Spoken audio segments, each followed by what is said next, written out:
Are there any instances like this in Yu-Gi-Oh? The only one I can really think of is the 2,222 card deck. Today we're looking at 9 weird and sometimes scummy Magic the Gathering plays that actually forced Wizards to change the rules of the game. Number 9, Pithing Needle, or Barigmos. During the top 8 of Star City Games Charlotte in 2016, Pog Star City Games! I used to go to their Yu-Gi-Oh! Regionals. Needle, or Barigmos. During the top 8 of Star City Games Charlotte in 2016, Bob Wong's Grishel Brand Reanimator deck was matched up against Bradley Carpenter playing Birthing Pod. In Game 1, Bob's deck did exactly what it was trying to do by reanimating a Borborygmos Enraged and using its activated ability to discard lands to deal 3 damage each until his opponent's life total hit 0. After dying to Borborygmos Enrage's ability in Game 1, Bradley Carpenter sideboarded in Pithing Needle, an artifact that lets you name a card and then stops any activated abilities from that card, with the goal being to shut down the Borborygmos. Is that Prohibition? That sounds like Prohibition. And stops any activated abilities. It's cross out designate. Yeah, but it's just a spell. Okay, I'm like, if it's continuous, it kind of sounds like Prohibition. Activated abilities from that card, with the goal being to shut down the Borborygmos kill. Luck was on Bradley's side. He had a Pithing Needle in his opening hand in Game 2, which he immediately played, naming Borborygmos to stop his opponent's combo kill and ensure a fair game of Magic. Or so he thought. A couple turns later, Bob drew the cards he needed to combo off, if only that pesky Pithing Needle wasn't around. But then, yeah, it's continuous, because if it's more than one turn, like, that sounds continuous to me, or continuous-ish. It's worse Prohibition. Okay, but it's like our version of Prohibition. And Bob had an epiphany. MST. He quickly left the table to go talk to a judge. And it looks like he did name Borborygmos, so we have Gristlebrand and Borborygmos named with these Pithing Needles, just like we thought was going to happen with Bradley's sideboard. Yeah, so it looks like Bob did have a rules question away from the table. He's back. I imagine he was able to get the answer that he was looking for. When he returned, he proceeded to execute his combo, reanimating Borborygmos Enrage and discarding lands to its activated ability to deal damage to Bradley. Oh, did he name the wrong one? We can see Bradley try to stop Bob by pointing out the Pithing Needle that was shutting down the activated abilities on cards named Borborygmos, to which Bob responds, he's not activating Borborygmos, he's activating Borborygmos Enraged. Part of the issue here is that Borborygmos is a Magic card, while everyone... Okay, wait, what? So, did he call the wrong card? Involved knew that Brad meant Borborygmos Enraged, the card he had just lost to the previous game. By just saying Borborygmos, he was oh my god, he actually misplayed. This is like calling Shadow Construct instead of L Shadow Construct. So he actually just misplayed, chat? Yeah, this would be like using Prohibition and saying Shadow Construct. And then your opponent summons L Shadow Construct and, like, beats your face in. And you're like, you can't summon Construct. You're like, no, you called Shadow Construct. That is literally another card. I can't think of I don't want to say Cyber Dragon, because, like, all the Cyber Dragons become Cyber Dragon, but whatever. Technically naming another legal Magic card, and in the end, the judge backed up Bob's sneaky play, giving him the Borborygmos Enrage kill in the win. Rip. As a result of the play, the community was even more enraged than Borborygmos, especially since everyone involved knew what card Bradley was naming with Pithing Needle when he... I mean, chat, like, whose fault is... whose fault is this? You named the wrong card. Yeah, Blackluster Soldier would be the same thing, because there's what, like 5 Blackluster. There's Envoy to the Beginning. There's Soldier of Chaos. There's Super Soldier. There's like 5 different, or if you said, well, the 2 Chaos Emperor Dragons, I think I've like, one's called like Armageddon, the other's like Envoy. You know what I mean? Hold that out. Yeah, like, this is your fault. You called the wrong card, you know? Played it, and it wasn't until later in the game that Bob... I mean, we have that in Yu-Gi-Oh! Celtic Guardian, Obnoxious Celtic Guardian. 2 different cards. there might be a way to rules lawyer a free win out of what Bob called a unlucky communication error. Bradley accepted the loss in stride, perhaps in part because of a prize split he had negotiated before the match, but Bob felt the need to address the situation in an article on Channel Fireball, in which he stated that his opponent's intent with Pithing Needle was 100% clear, and that the spirit of the rules were on Bradley's side. Well, Bob didn't go as far to actually apologize for stealing the win. BLS. He did say that he There's so many learned to be more BLSs. careful with his decisions and that good sportsmanship is more important than simply winning.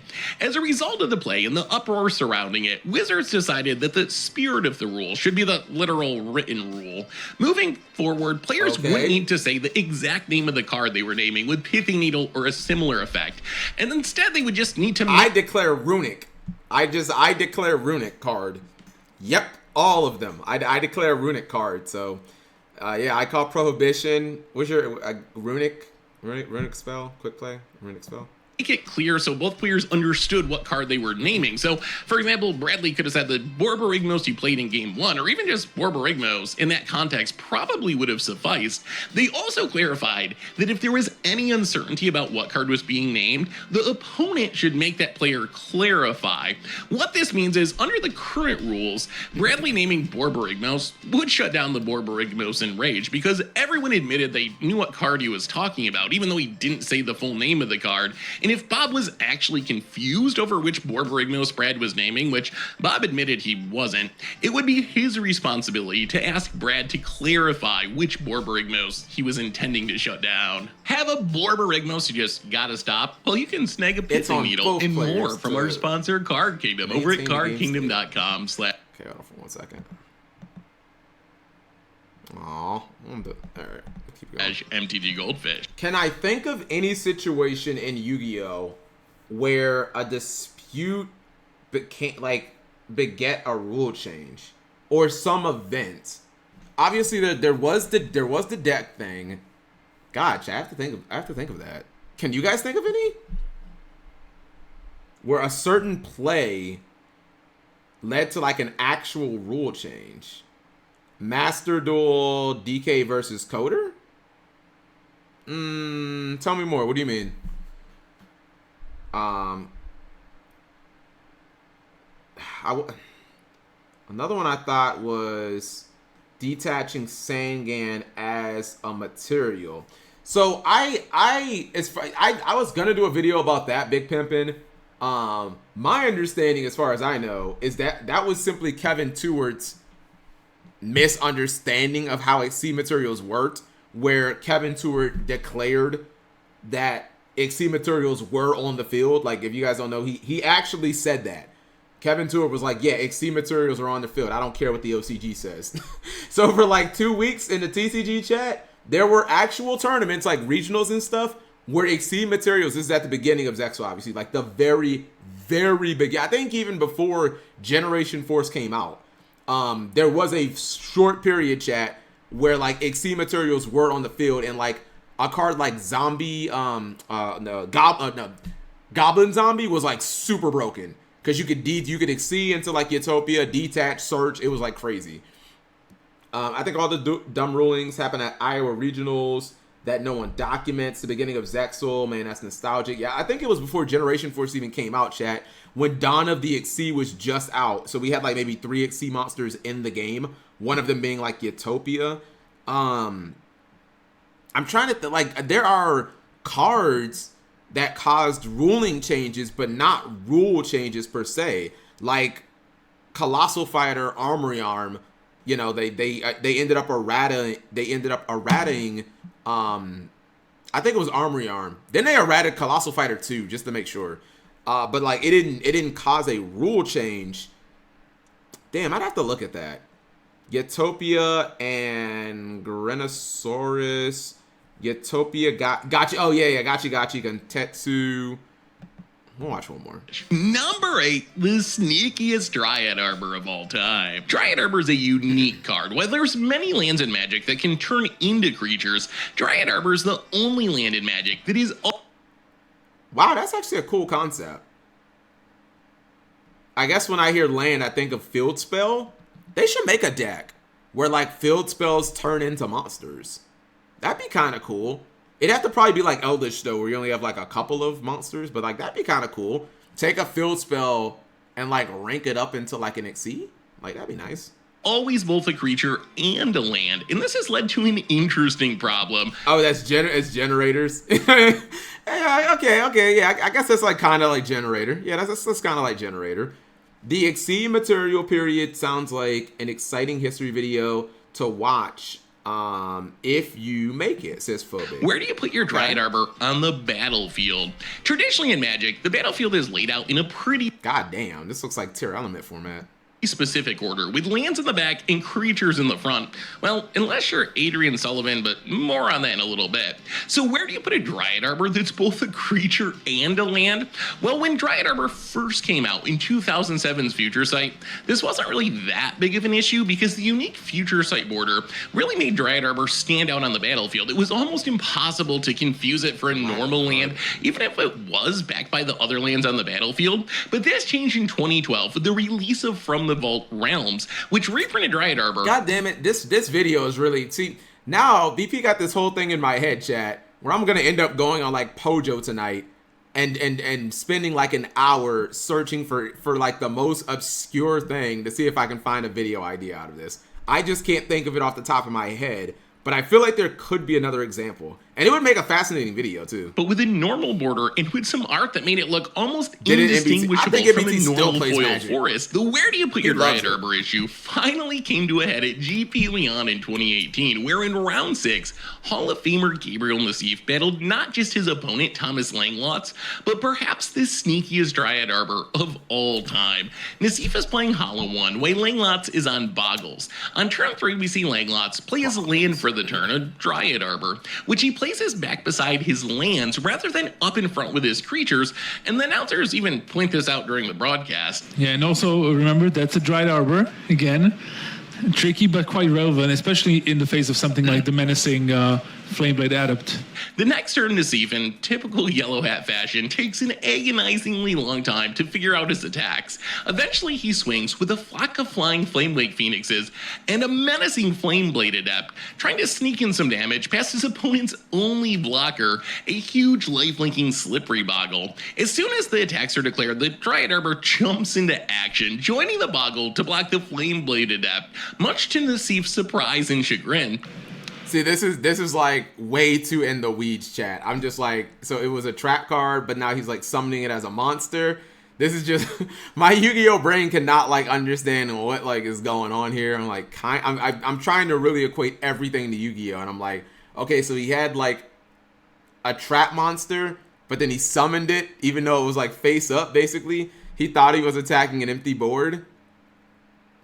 But the card's like face up though, so shouldn't you be able to just like read it or something? It's like GOAT format, by the way. So I don't think he sees the Dryad Arbor here. Yeah. Yeah, picks up the creature land multiple times, looking at it and putting it back down in befuddlement. Incredulously checks out this Dryad Arbor. Yeah, so this is because of the art on this one compared to the one from Future Sight. This one is less apparent that it is actually a creature.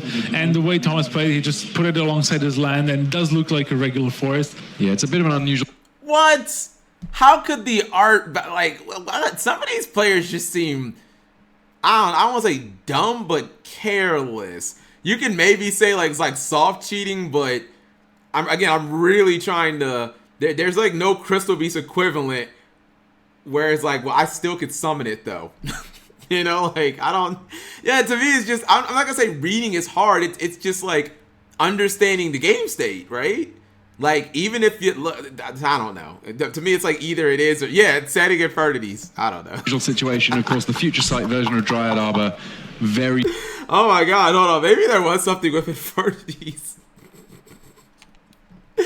Oh man, infirmities are broken, chat. You can just set them in your back row and pop off. Very clearly an unusual card. This what do one, you mean Hugo doesn't much activate closer to yeah, simply... but Skill Drain is one of the most complicated cards in history. This isn't complicated. Your opponent put the card on the field. You could ask them, is that a monster or like, you know what I mean? Is it a monster or a spell trap? Like, there you go. That's not that looking complicated. like a forest. Yeah, and I know a lot of people have been talking about this. It was on the have talked about field. this in the past that it is You can read actually it. deceiving to play It's as if someone had a continuous trap monster in their back. That's exactly what I said. Radshot. That's exact. I said like Tiki Mask, like one of those cards, chat in Yu-Gi-Oh, that is a trap, like a trap monster, but it still counts as a trap. Like the Eldritch cards don't still count as traps, but like the ones that, or hold on, I'll give you guys an example, right? If like an Eldritch card is negated, but its activation is not negated, I think it just stays face up, because this used to happen to me when I played Eldritch. Like it would just stay face up in the spell and trap zone, and it wouldn't get summoned, and it just like sits there forever. It would be like if I had some card to like make it be summoned, but I couldn't think of what that would be. Imperm column. Yeah. Like the card goes like back. Yeah, like Imperm column. A card like this, because it. By the way, if you like Book of Moon, chat, like a Golden Land card, it actually gets reset face down in the back row. It's crazy.